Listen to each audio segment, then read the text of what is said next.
Welcome back to Let the Beat Build, a music production podcast where I, your host, Marcelino Villalpando, interviews music producers and have them walk us through their creative process. I'm excited to introduce today's guest, Decap, and he's going to walk us through his track, Alchemy, which features many sounds from his latest drum pack, Drums That Knock Volume 6. Decap has made music for Joyner Lucas, Royce the 5'9", and Talib Kweli. He also started his own genre called Future Knock. We had a great conversation, but before we hop into it, let's take a listen to some of his music first.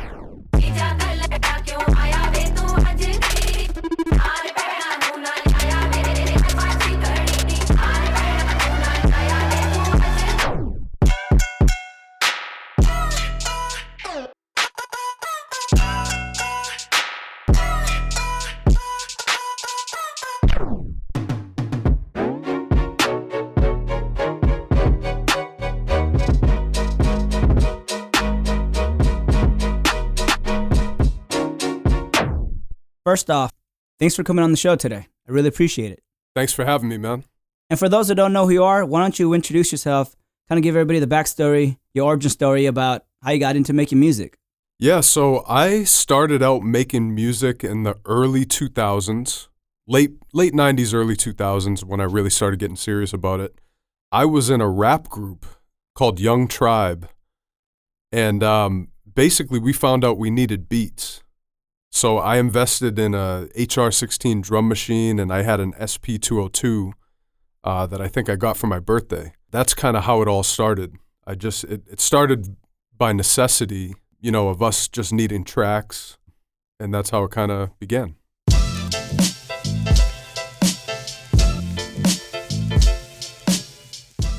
Early 2000s, were you sampling a lot back then?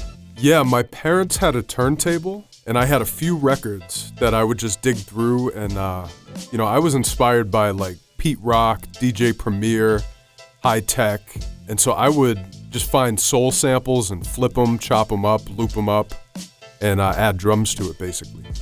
How long were you in the group before branching out on your own? So I'd say the group just lasted a couple months. It was really just the beginning for me to, just start getting into music, and really, I pretty much was making music on my own very shortly after that.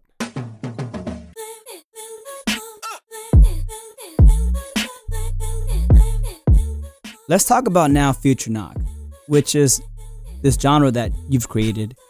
In your own words, how would you describe it? So really, Future Knock is literally just music that I resonate with. And a lot of the attributes are really hard-hitting drums, hard-hitting bass, and something that moves the music forward, like future-thinking music, music that knocks, music that, it's the stuff that personally inspires me. I love, music that hits real hard, so Future Knock, which is something I've curated, just something that I find really dope and different. To me, when I think of Future Knock, I think of like an estranged cousin of trap music. They have very similar tendencies in how the drums are programmed, but Future Knock feels a little bit more experimental.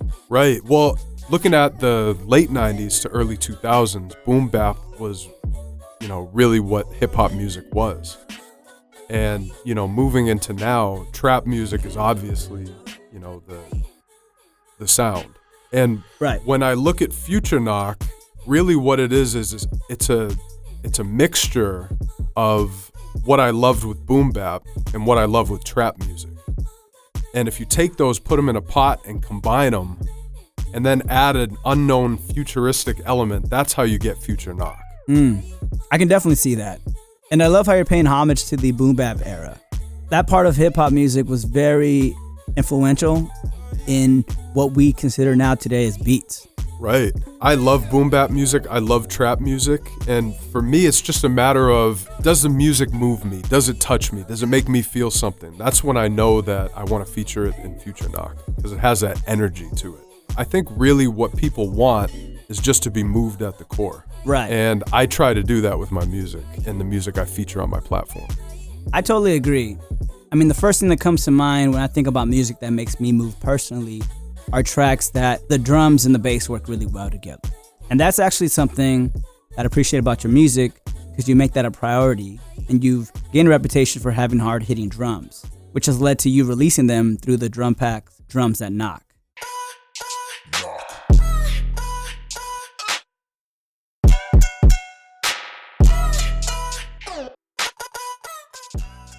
Like, what was the motive behind releasing these drum packs? Were you noticing a lack in the marketplace? Yeah, I mean, there was definitely a lot of great drum packs out there, and there are, but one thing I noticed is that none of them were really hitting. And I was talking to a lot of producers who are, well known in the industry, and they were like, yo, the problem I'm having is I can't get my drums to hit hard. And some people complained about the DAW they were using, like, I can't get my stuff to hit hard in this program, and I can get it to hit hard in this program. And I was just thinking, like, man, people feel limited by what they're using. What if I were to create a pack? What if I were to figure out how to make drums really hit hard and then release a pack to help these producers and help get this sound out there? And it took me a while to really figure out, something that worked. And once I did, I was excited. So that's kind of the beginning of Drums That Knock. In your opinion, how do you make a kick knock? So the first thing that I look at, it's called RMS metering. And RMS metering basically measures the perceived loudness of a sound. So what you want to do is you want to get the perceived loudness as loud as you possibly can without actually clipping it. So you're not actually making the sound louder. 0 decibels is as loud as you can go without digitally clipping. So you don't want to clip, but you want the perceived loudness to be as loud as possible. So the way you do that is through things like, EQ, saturation. I really play with the harmonics of the kick and mess with harmonic distortion in order to make the sound stand out. When you distort a sound and when you add harmonic distortion, you're distorting the frequencies at higher levels. So a kick mainly hits in the low end. To make the perceived loudness louder, you're increasing the higher frequencies of the sound. And so that means when you hear it on a MacBook or an iPhone or MacBook has no bass response. So you want to hear those higher harmonic distortions in the sound. So that's kind of how you make it knock. It's not actually a louder sound, which is crazy. Everyone's kit, the kick drum stops at 0 decibels. Mine stop at 0 decibels too. But it's the way I play with the perceived loudness that makes it sound like it knocks.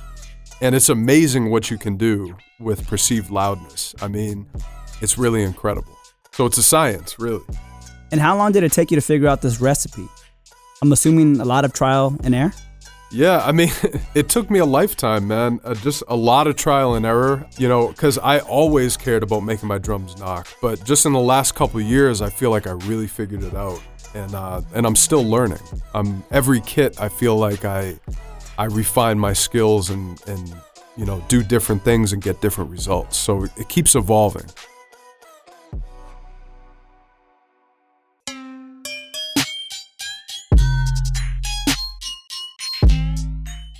You mentioned DJ Premier earlier, and I remember listening to the Gangstar albums, and I thought those drums knocked.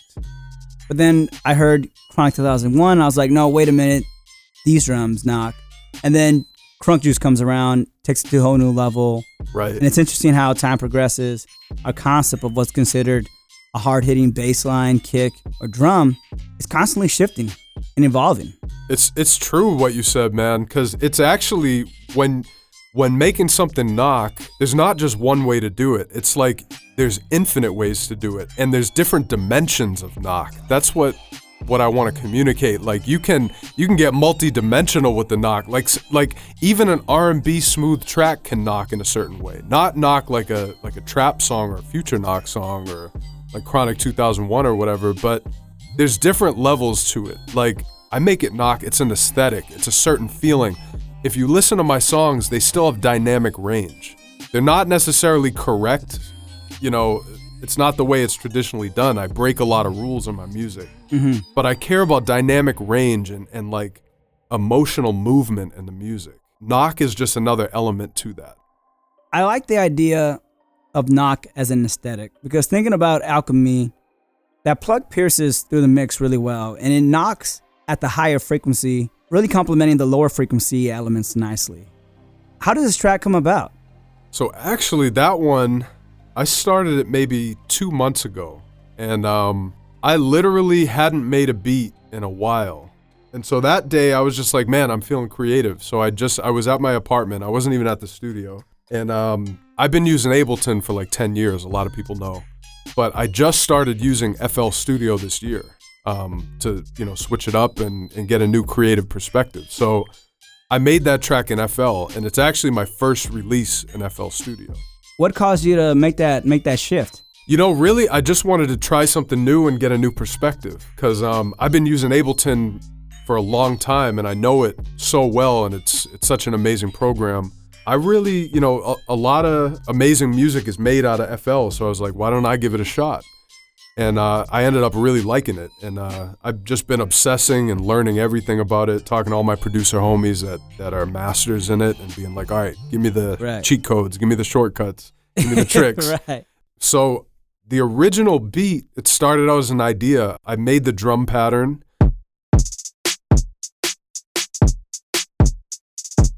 I made the beat maybe in 20 minutes, the original idea. I usually just load up the sounds I want if I'm just starting from scratch. And then I go back and just kind of, maybe I'll remake a kick or snare or hi-hat to fit the track. In this case, I originally had some different drums that I just loaded up just in my library. And then for the final version, I actually designed those drums for the track specially.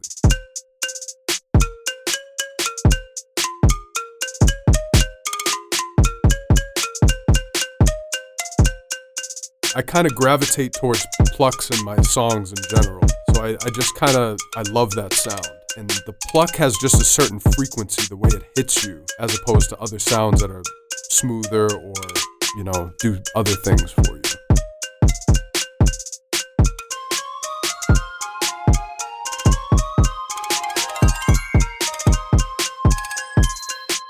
I just wanted to add a layer, to start building the track.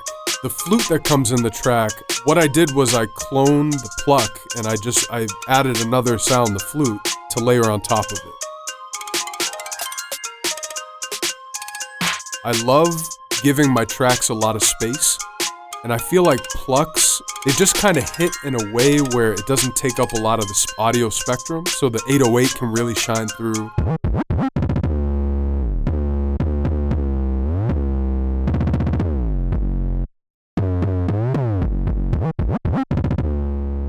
That bottom end is really what I think makes the track stand out.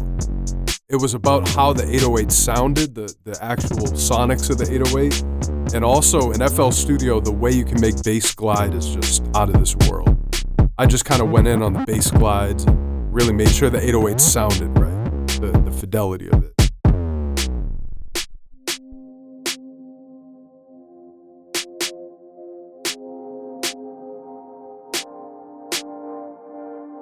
The pad came in after I had the whole sequence done.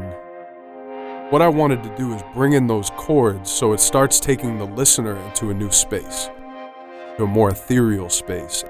Feel even more entrancement and even more separation from what was happening and into a different emotion. I'm always drawn to really hard-hitting sounds and, stuff that's kind of in your face and knocks and all that. But I also love the transcendental, meditative, relaxing, ethereal, laid-back, peaceful sound. Blending those two elements is something that I feel like gives me a different perspective from other people.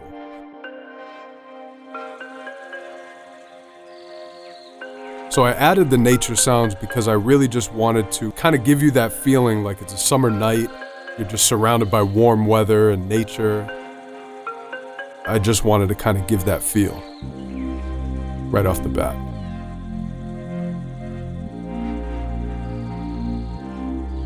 I wanted to add a bass, so I went into Drums That Knock Volume 5 and I sampled one of the Reese bass patches, and then I played that over that section, and I felt like it just added more of a build to the intro before the track dropped.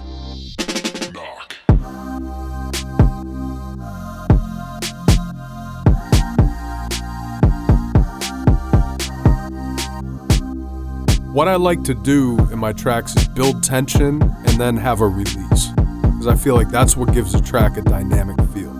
The choir kind of represented like this vocal energy, like singing together, harmony, escalation, expansion. And the pad kind of represented holding the ground, a chord. It's kind of like a dreamy soundscape, kind of brings the listener back into their seat. In that point of the track, I just wanted to keep the crescendo going before it dropped again. So the guitar came towards the end after the track was sequenced. Picked up my Strat and I just started freestyling over the track. I just went crazy with it. So I added a couple pieces in from my jam on top of the track. I just wanted to add that electricity of an electric guitar, that raw rock element, because I love rock music. You know, I just love adding elements that you wouldn't necessarily expect to give the track its own life. The way I determine whether to add it or not is I just listen to the track, and if I really feel like something should be there, like if I hear something in my head and it's in my mind, then I try to put it in. It's just natural. Like I try not to add anything that doesn't make sense, or I don't add any sounds for no reason. Every sound and the way I mix it and the way I pan it, it all has a purpose.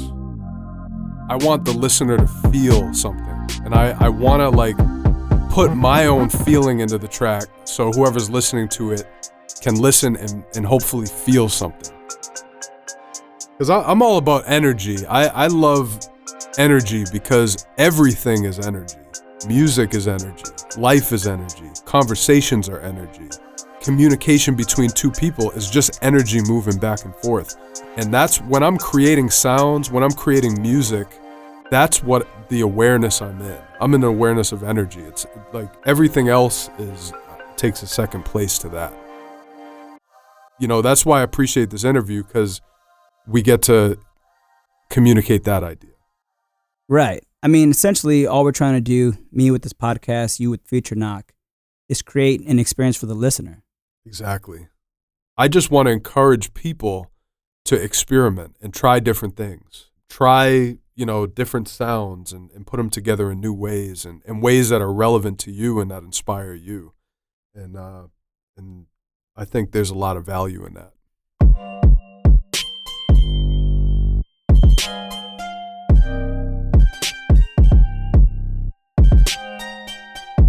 So how many of the drum sounds or any sounds used in Alchemy were from Drums That Knock Volume 6? Because I know that you obviously use your sounds quite often, right? Yeah. So all the drums in Alchemy are in Drums That Knock Volume 6. And I designed those sounds to fit the track and then ended up using them and giving them away to producers in Drums That Knock Volume 6. Is that kind of how you approach Drums That Knock typically? Like you make a track and you're like, oh, this snare is actually really dope. I should share it with the world. Exactly. That's exactly what I do. A lot of times I'll be working on my own personal music, and if I make a sound that I really love, then I add it to my kit. And a lot of times those are the sounds that are in Drums That Knock. Like every sound in the kit are sounds that I personally love and sounds that I crafted to make exactly the way I want them. They sound exactly how I want them to sound. I know there's a lot of producers who have been implementing these sounds into their tracks as well. Can you give us a rundown of some of these artists? Yeah, so I listen to, occasionally I'll put on Spotify and listen to new music out, and I was amazed because I was listening to Jay-Z's 444 album and I heard Drums That Knock. And then I was listening to Logic's album, heard Drums That Knock. Katy Perry, Nicki, Diplo, a lot of artists, a lot of major artists are using it. Last summer, someone sent me a song called Slow Hands by Niall Horan, and my shout was in the beginning of the track. So it's getting out there into the mainstream, which is it's amazing and surprising. That's dope. You should put them on the playlist. Yeah, actually, I do have a playlist on Spotify. I got one on Spotify and YouTube where when I when I hear someone using it, I put it aside in the playlist. Nice. Well, I'll definitely throw that into the show notes and we can share that with the listeners. Let's talk about now your experience working with rappers. You have a pretty diverse catalog ranging from Talib, Royce of 5'9", to Joyner Lucas. Can you tell us how these collaborations went down? Yeah. So like, for example, Joyner Lucas, I just really loved his sound and I reached out to him and I ended up meeting him at like his mom's house and just playing him a bunch of tracks on this huge speaker. He was just blown away. So that's how it happened with Joyner Lucas. With Talib, a mutual friend or a musician that he worked with, we actually worked on the track together, kind of bridged the gap. So it was interesting because when I did the music with Talib, it was kind of before I got into the Future Knock. So it was still kind of in the more boom bap, my older sound. So it's kind of before I transitioned to the harder hitting sound. I'm just curious, how many beats do you send rappers? Because I've heard numbers range from 5, 10 to even 100. Like, how do you approach that situation? So here's the thing with that. When I started producing, the goal was I wanted to send beats to artists, rappers, singers, just musicians I liked and get placements. And I thought that's how my career was going to be. Now that I've been in the game for a while and I've like done many, panoramas looking around me and, seeing how it works, I'm realizing that the placement game is not necessarily a game that is a beneficial game for producers to play, unless you're really motivated by that. And there's some guys who are extremely successful in that world, and props to them. And I definitely have dabbled into placements and that sort of thing, but for me, my worth and value as a producer and as a musician, as a solo artist, Decap, is not necessarily sending beats to rappers. I do work with rappers and I love working with rappers, but for me, my solo career and my solo brand really comes first.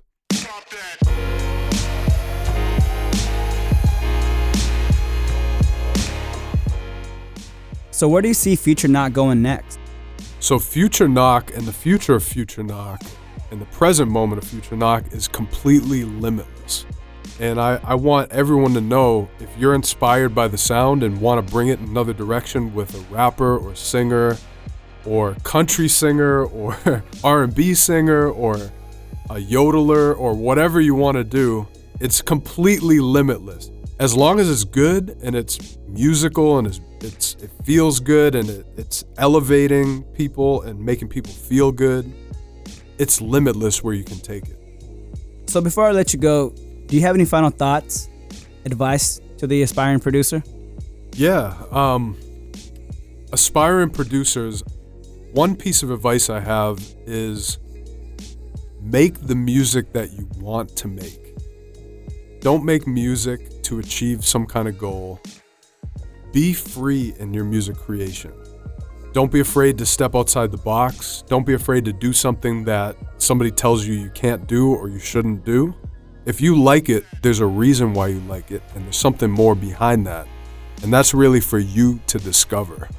So I recommend just making music that's real, making music that's authentic, and don't get caught, a lot of hip-hop producers, people who call themselves hip-hop producers, get in this mindset of they need to get placements to build their career, or there's a certain approach to it. And what I'd say is just make the music that you feel, put it out there, get it out there so other people can hear it, get feedback and take in that feedback, and every day get better, keep improving.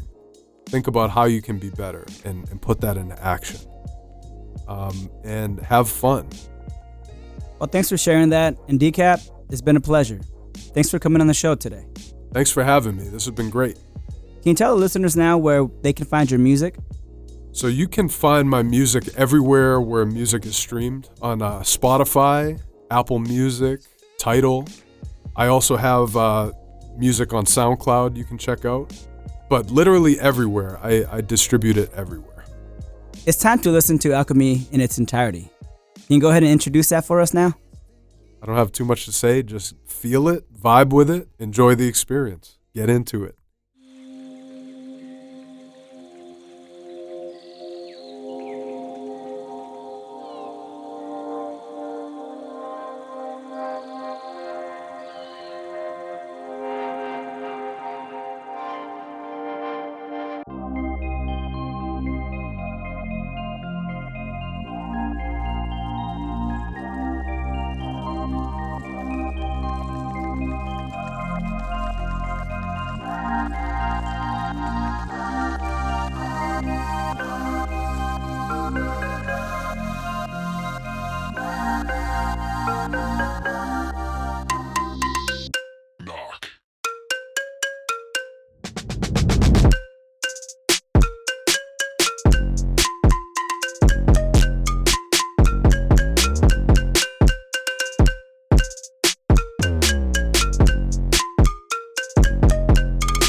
I want to thank Decap once again for coming on today's episode and giving us a glimpse of the man behind the music.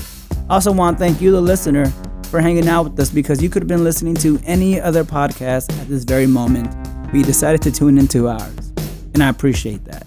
Let the Beat Bill can be found on all streaming platforms: iTunes, Spotify, Stitcher, Google Play, SoundCloud, you name it.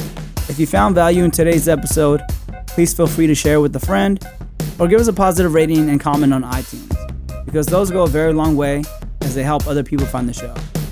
Thanks again for tuning in. I'm your host, Marcelino Villalpando. Until next time, this is Let the Beat Build. Peace.